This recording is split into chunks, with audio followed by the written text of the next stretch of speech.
We have the best trading relationship in the history of the world. Why not continue and grow that trading relationship as two separate sovereign nations? My message to President Trump is that true free trade without tariffs will allow both of our economies to separately grow stronger so that we can fund stronger militaries and more secure borders and make our continent safe against the real risks from overseas. That's the goal that we should all be working towards. And my goal will be to make Canada, regardless of what the Americans do, this has all been a wake-up call for us. By blocking pipelines and LNG plants and slow-rolling resource projects, capping our oil and gas sector, the Liberals have made us too reliant on the Americans. That will end. My government will repeal the entire carbon tax, the energy cap, the anti-pipeline law, C-69. We will bring the hundreds of billions of dollars back to our economy. And we will start selling between Canadians and overseas so that we are stronger, self-reliant, sovereign, to stand on our own 2 feet and stand up to the Americans. In other words, let's bring home the country that we knew and the country that we still love. Thank you very much.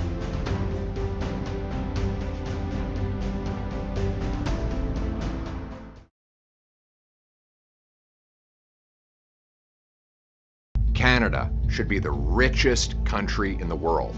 We have the second biggest landmass in the world, the third biggest proven oil reserves, sixth biggest lithium reserves, the biggest uranium and potash reserves, 154 million acres of farmland, and 4 coasts that are either on or leading to tidewater. We have an abundance of energy for data centers and cold weather to cool them down. We have 41 million highly educated, brilliant people ready to get it done. So why aren't we the richest country in the world? The answer? Gatekeepers. We can't get out of our own way. It takes more than 17 years to get the average mine approved and built in Canada. We have the second slowest permit.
Permits in the OECD. In the first 5 years of this Liberal government, $176 billion of resource and energy projects were canceled, mostly due to government obstacles and rules. These projects would have made us more self-reliant and less dependent on the United States. There's the Energy East pipeline that would have brought 1 million barrels of Western oil to New Brunswick every single day. The company canceled the project after spending $1 billion on getting it approved after the Liberal government suddenly changed the environmental rules. Another project, the Northern Gateway, would have brought Canadian oil from Alberta to the Pacific and on to Asia. Justin Trudeau vetoed that one, a decision Mark Carney endorsed in testimony at a parliamentary committee not long afterward. Do you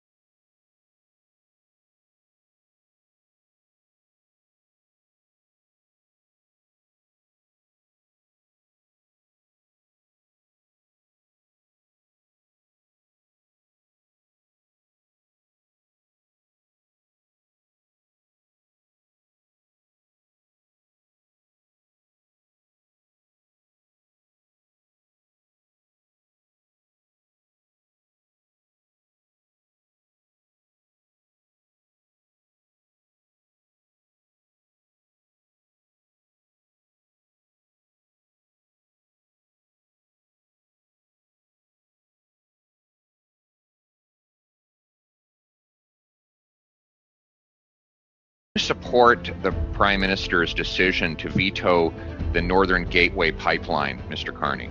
I understand the veto of the Northern Gateway pipeline. You support it? I think it was sensible. I wasn't involved in the decision, but I think it was the right decision. Carney opposed pipelines in Canada while his company bought pipelines in the Middle East and Asia. It's clear that this is not about the environment. If it were, you'd be consistent and you'd oppose fossil fuels everywhere. But you're happy to profit off of foreign fossil fuel companies while killing jobs among our own people. Radical liberal keep it in the ground ideology opposes Canadian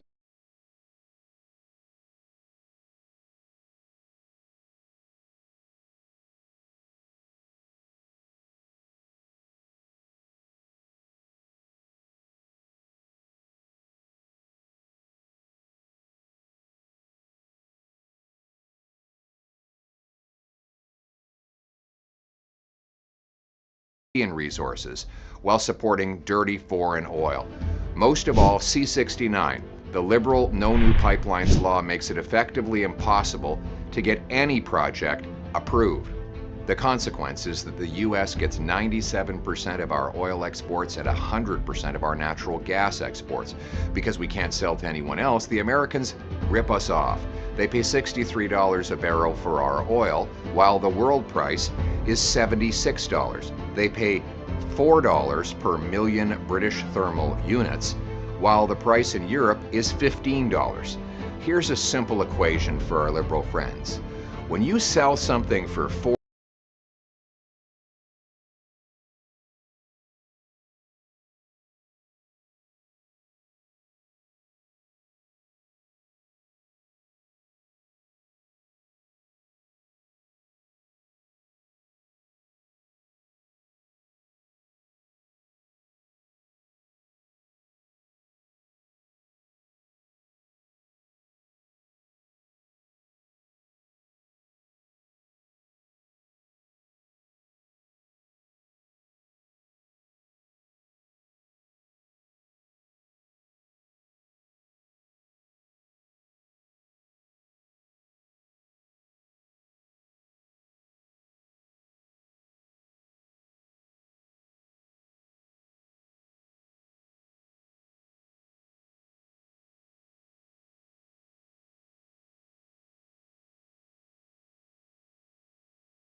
That is worth 15, you get really poor really fast.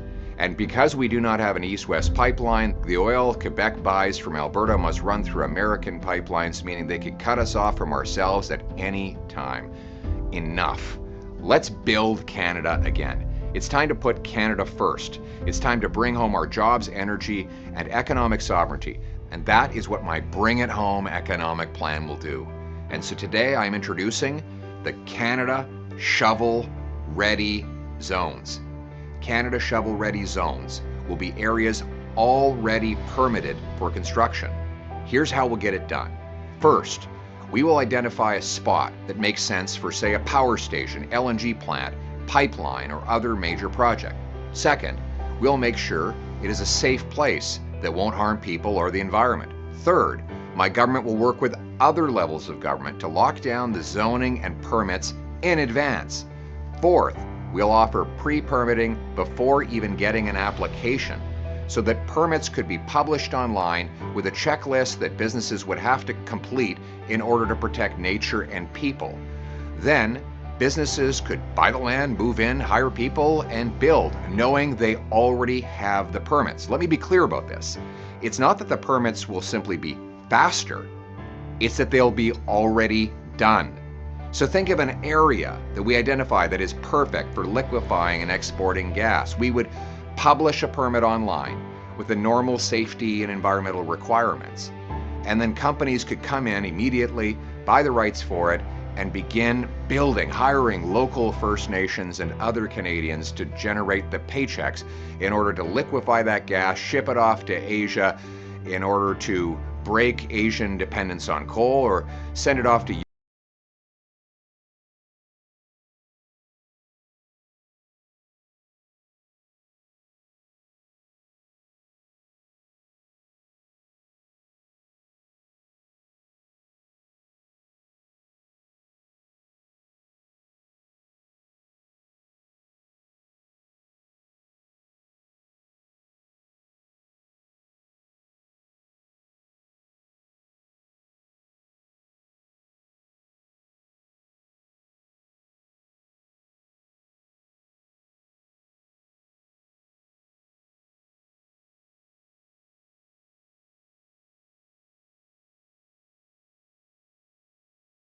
Europe to break European dependence on Russian gas, turning dollars for dictators into paychecks for our people. We'll unleash hundreds of billions of dollars of investment in power plants, nuclear energy, mines, pipelines, data centers, and much more. These places will be humming with the sounds of construction equipment as you will see hardworking and talented Canadian workers going around doing the job and expecting big, beautiful six-figure paychecks to fill their bank accounts. Welders, boilermakers, pipe fitters, miners, and factory workers will be able to spend those paychecks at local restaurants and other businesses, creating even more powerful paychecks. The economy will boom, raising funds for hospitals and schools. Most of all, we will be less reliant on the Americans. In fact, we will be self-reliant, sovereign, and stand on our own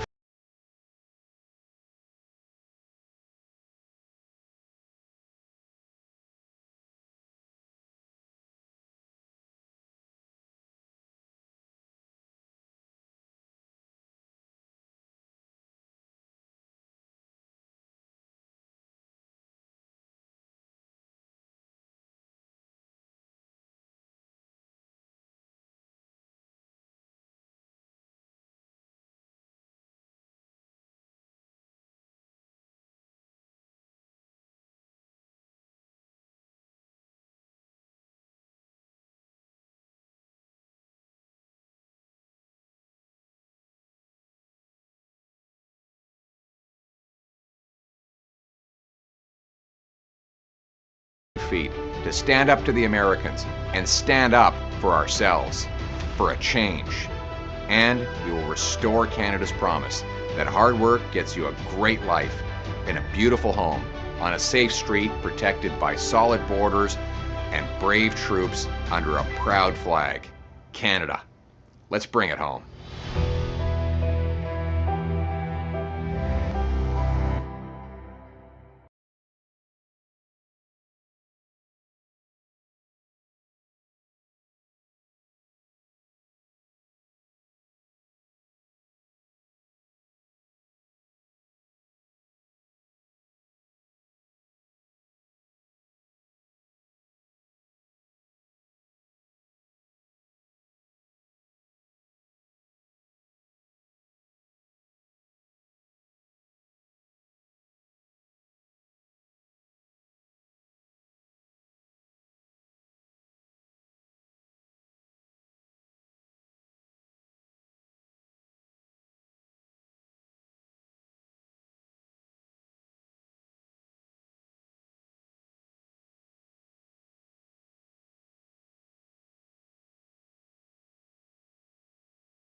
President Trump and I spoke on the phone.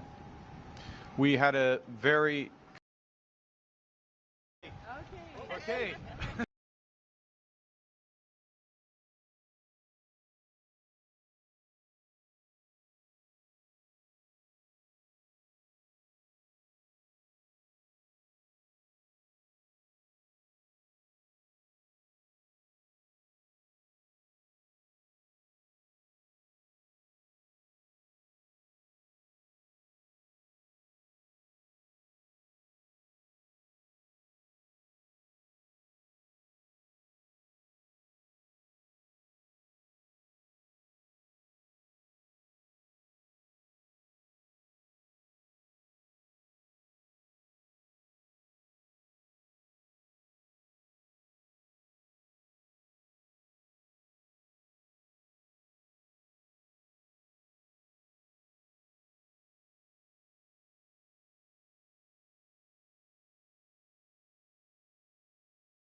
OK.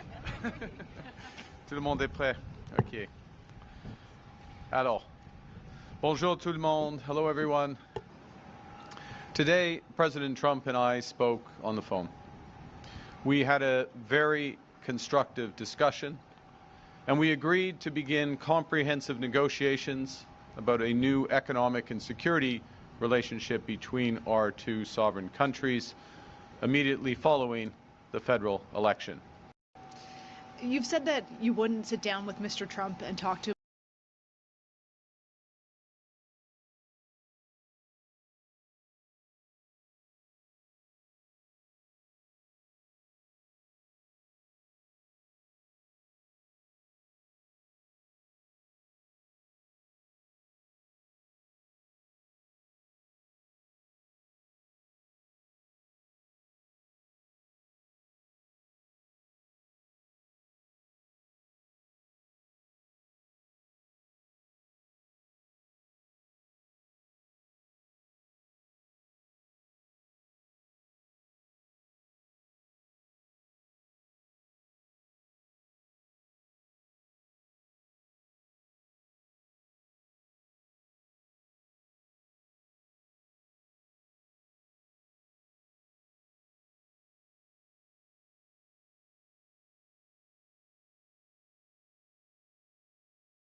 him unless he respects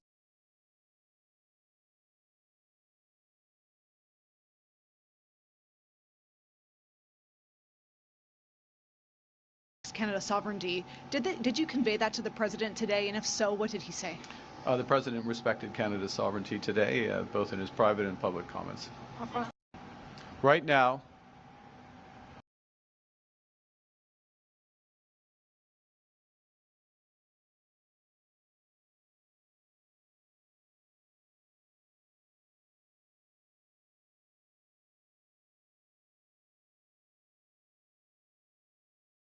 as Canadians, we have to look out for ourselves, and we have to look out for each other. Canada is strong, but we're even stronger when we are united. And our response to these latest tariffs is to fight, to protect,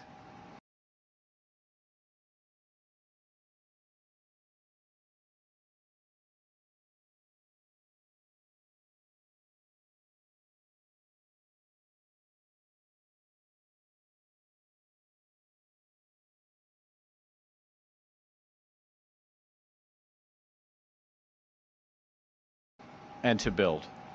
It was, as I say, it was a very, his words very productive, mine very constructive. They mean the same thing. It was a very cordial, substantive call. This was a call between two leaders of their respective governments, between two sovereign nations. It was a call focused on, the spirit of the call was both cordial and focused on making progress. My solemn promise is to stand up for Canadian workers, to stand up for Canadian businesses.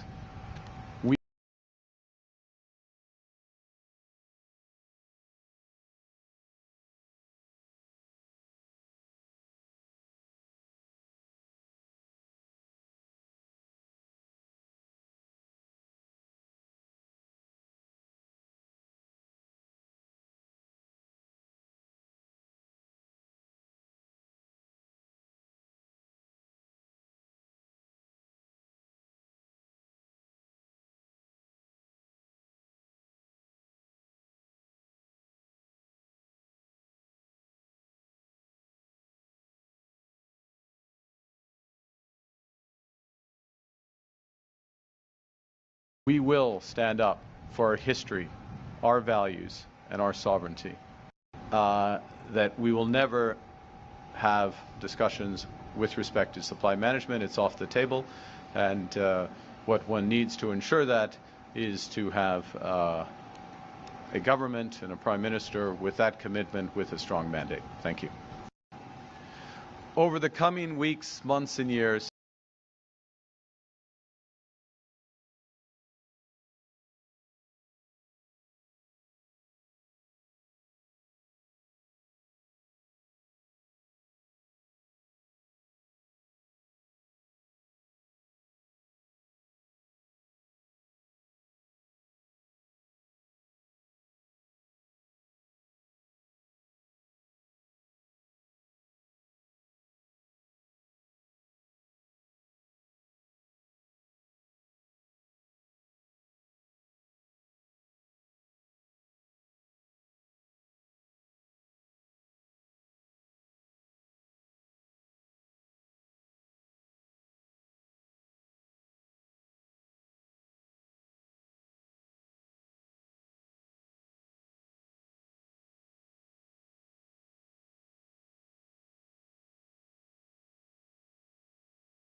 we must fundamentally reimagine our economy. We must ensure that Canada can succeed in a drastically different world. The old relationship, pulling back on the integration of our economy, the old relationship we had with the United States, based on deepening integration of our economies and tight security and military cooperation, is over. What exactly the U.S.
There we go. Way to go. That's the team.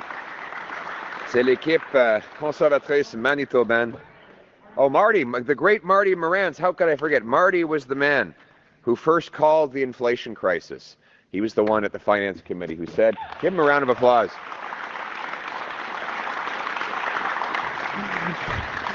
A quick story, a quick diversion. Before we knew each other, we were sitting in this parliamentary committee and they were talking about this program called ISIP. Apparently it's an acronym. And he texted me and he said, what do you think of ISIP? And I texted back, I sip Crown Royal. What do you sip? And the next day he had a nice bottle